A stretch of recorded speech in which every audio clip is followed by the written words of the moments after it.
Well, good afternoon, White County. Hope you're doing well today. I wanted to give you a quick address from the EOC. We have been working here in the Emergency Operations Center for several days now, preparing for and looking into the potential for our winter weather threat that is you've been hearing about and listening to on local media, the news, and such. And while we are still very uncertain of where we're going to go and what it's going to all take place because we're still 72 hours out, we do want to talk about you being prepared. Now, your emergency service, your public works, both city and county have been working to prepare equipment to get ready to respond the best we can with the situation that's forthcoming. So I want to give you the assurance that we are looking into every avenue and trying to figure out exactly the best way to respond to this. But what you can do is you can help us along the way. And that's for you and your family to be prepared for this winter weather event.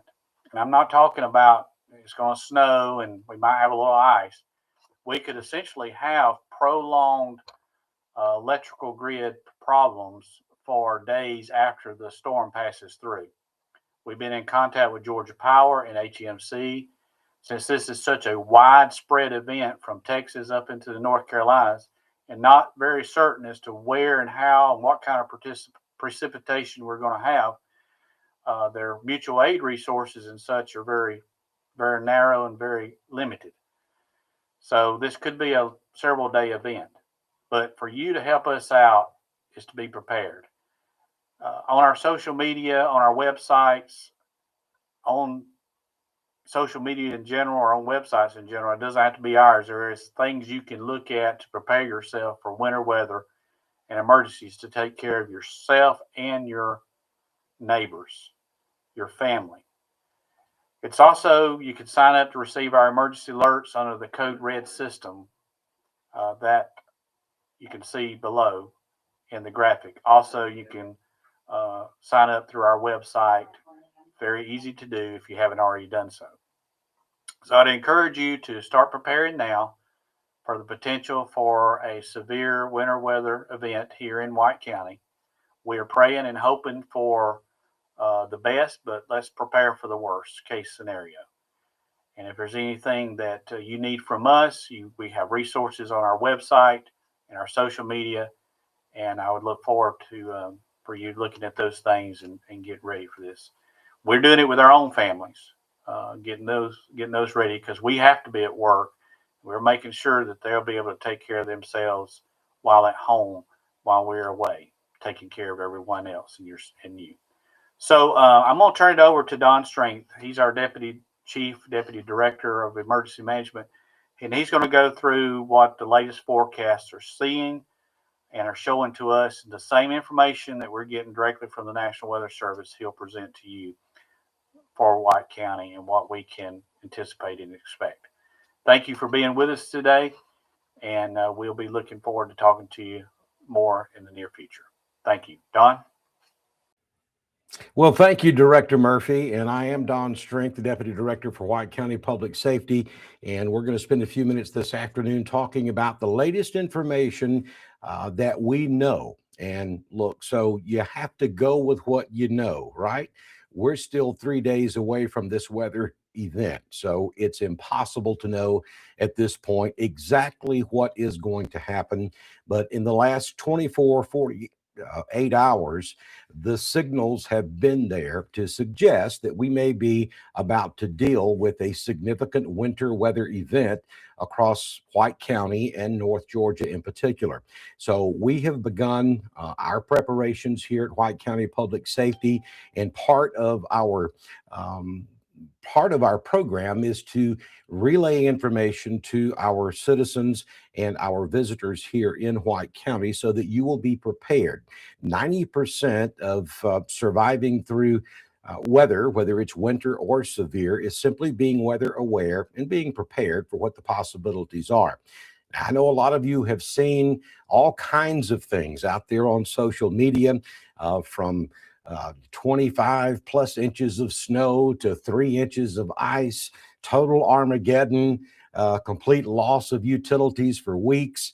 And yeah, Some of those things are possible, but we just don't know. And what you're looking at on social media are simply possibilities. They are not forecast.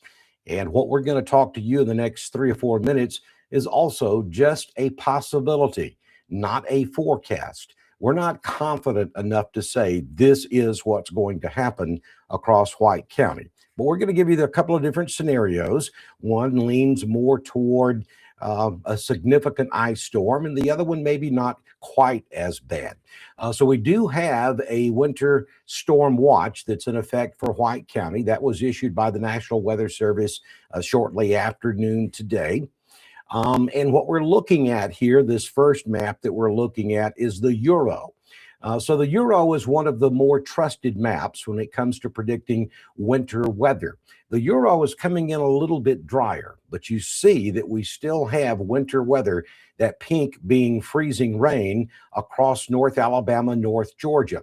You'll notice that somewhere Saturday night into Sunday morning, we will see what's referred to as a warm nose of air that will push up off of the Gulf of Mexico, and that will change Alabama, we think, to all rain. But notice that pink hangs on there across northeast Georgia.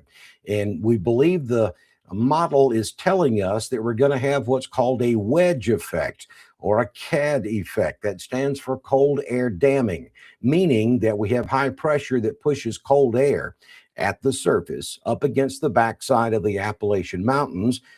Well, where does White County, Georgia sit? We're right here at the foothills of the Appalachian Mountains. So it's conceivable that the lower 3,000 feet of the atmosphere may be at or below freezing for the duration of this event, which will support freezing rain. So you have that warm nose between 3,000 and 5,000 feet, and then you have snow growth at about 10,000 feet. That frozen precipitation falls into that warm nose of air, it thaws, and then it hits that freezing temperature at the ground, and then it refreezes on anything it comes in contact with. So freezing rain is certainly a good possibility for northeast Georgia, and that is what the latest Euro model is suggesting. All the snow would stay up into Tennessee and Kentucky, and we would have mostly freezing rain here in White County. Now let's take a look at the GFS. That is one of the other models that we watch very closely, and the GFS is showing us a little bit of a different scenario. It is not pushing that warm air quite as far north, and you'll notice all that purple across North Georgia. That purple would be sleet, meaning that it would, the model is telling us they believe the cold layer is going to be a little bit thicker than the Euro, so that snow freezes in the warm nose, but it has maybe 5,000 feet to refreeze before it hits the ground, so it forms back into ice pellets. And then we get sleet, or we may refer to it as grapple, once we get into this event. Now, if this solution verifies, that may be a little bit better for us, because sleet does not stick to power lines and tree limbs as well as obviously liquid and freezing rain. So if the GFS ends up being the correct solution, the majority of our precipitation may very well end up being sleet, and we may have multiple hours of sleet. Now, that can still cause major issues out there on the roadways, especially the bridges and overpasses. Sleet can accumulate on roadways just like snow can. And then if we have multiple hours of it, and we were to get a couple of 2-3 inches of sleet out there, it could very well turn into a solid sheet of ice on the roadway. So the only thing here between these two models that might be a little bit of a saving grace for us is that if the GFS is correct and we have more sleet, then we may not have quite the load on the utility lines as we will have if we're all freezing rain. So we've got to have one of the two. Let's go with the sleet.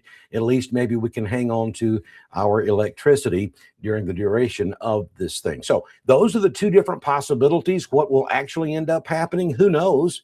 We may be somewhere in between. We may have a combination of sleet and freezing rain, and we could have several hours of snow on the back end, as the really cold, frigid air moves into North Georgia.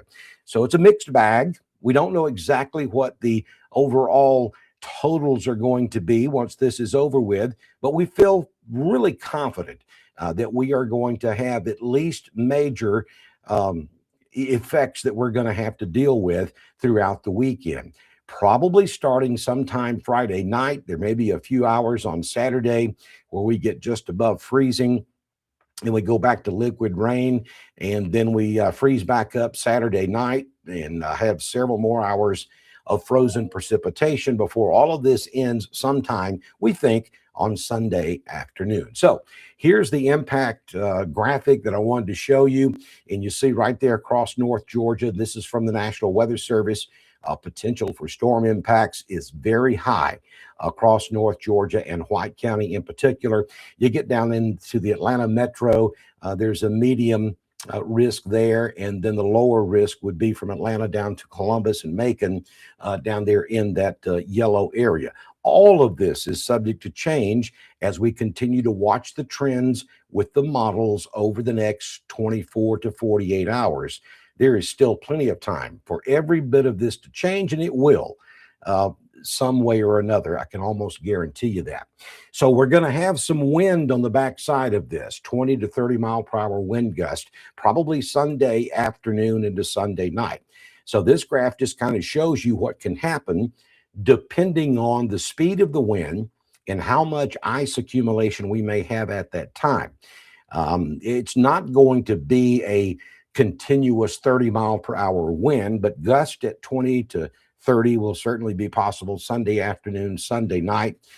If we have, a half inch of ice accumulation out there, we get to 25 mile per hour gust, then we could start having numerous utility issues across White County. Worst case scenario, we get an inch or better of ice accumulation and we get those 15 to 25 mile per hour wind gusts Sunday. Now we're in a catastrophic category where there potentially could be mass failure of our electrical grid across White County. Now understand, folks, we're preparing for the worst. We're praying for the best, but you got to understand how significant and how serious this particular weather setup could be for White County. And that's what you need to prepare for. So you got to prepare for 3 to 5 days with no electricity, no heat. What do you think you will need to survive that? Think about going camping in the middle of the Oconee National Forest. You're going to be out there with no power, no water, no facilities for 3 to 5 days, maybe a week. What are you going to take with you? That's what you need to have ready for this upcoming weekend. And also make sure that you understand that because this is going to be such a widespread event, we're talking from New Mexico to Maine, that our utilities are going to struggle to restore if we get hit this hard, if we get into that catastrophic category. So it may be an extended period of time. I mean, literally, it could be a week or two before some folks get their power back if this happens. So you got to take it serious. We've got very frigid cold air coming in here on Monday and Tuesday. We could be looking at single-digit temperatures. That is life-threatening if you don't have adequate heat. So make sure you take this very serious. We're going to update you as we go along the way with more information as we get it. So I think we're going to throw it back over to the director with some more comments here to close this out. But I just want to make sure everybody understands that we're watching this very closely. We will do live updates every single day at 4 p.m. all the way into and as we continue to go through this event. And we will add to that if we believe that we need to. We'll add more live broadcast along the way. So I think the director is going to jump in here with me, and we're going to kind of talk back and forth a little bit here as we wrap up this broadcast this afternoon, Director. Well, thank you, Don. That was a very good report, and I do appreciate all you put into looking at the models and giving us the best case for what White County could experience and could have over the period of time. So what are we doing here in White County? Well, we are conducting briefings with all our county and city officials, our department heads.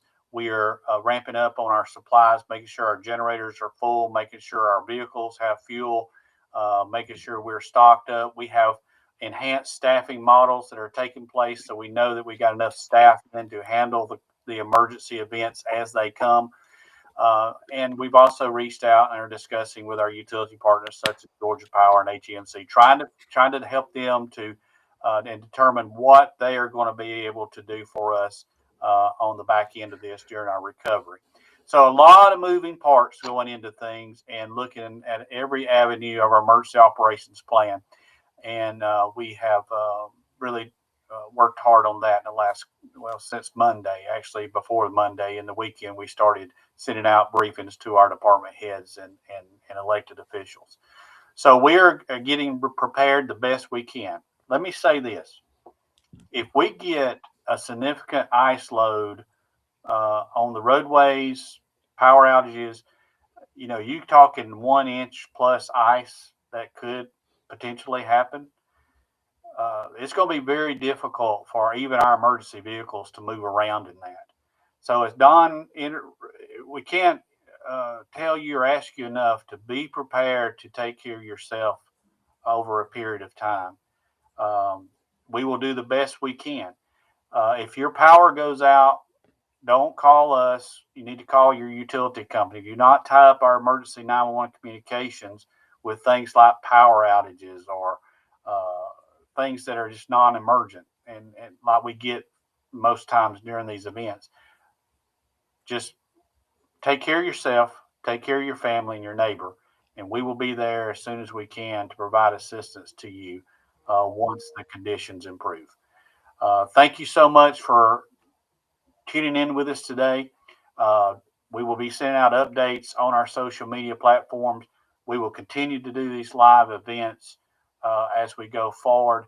They probably will increase as the days go ahead. As long as we keep internet access and we have ways to communicate it out to you guys, we're going to do so. We're here to at least provide you information, and so you can be informed and be better to be prepared. To start today, we know the grocery stores were full today. We know that the Walmart was lined up to the pharmacies for people trying to get their stuff. Don't give up. Continue to get what you need for that 3 to 4, potentially 5 days that you'd be at home. Thank you for your time today. Chief Strength, you got anything else? No, I think you hit it pretty good, Director. One other thing I would like to add, and this is coming from our Public Works Director, and I want to go ahead and put this out there. If we start having sleet, freezing rain, or maybe even some snow, stay off the roadways. What happens when you go out and you start riding around to look at what's going on, or you try to run to the store for that last minute item, you simply get in the way of emergency response because you're going to slide off into the ditch. Now we've got to come get you, and that may delay other responders trying to get to a real emergency. So and it always happens every time we have a winter event. Folks want to get out and ride around and look at it. Please try to refrain from doing that, because that generally causes us more issues than we can handle. White County is not Gwinnett, we're not Fulton County, we're not Cobb. It doesn't take a lot, Director Murphy, and I know you'll agree with this. It doesn't take a lot to overwhelm us. So we ask our citizens and our visitors to do your part.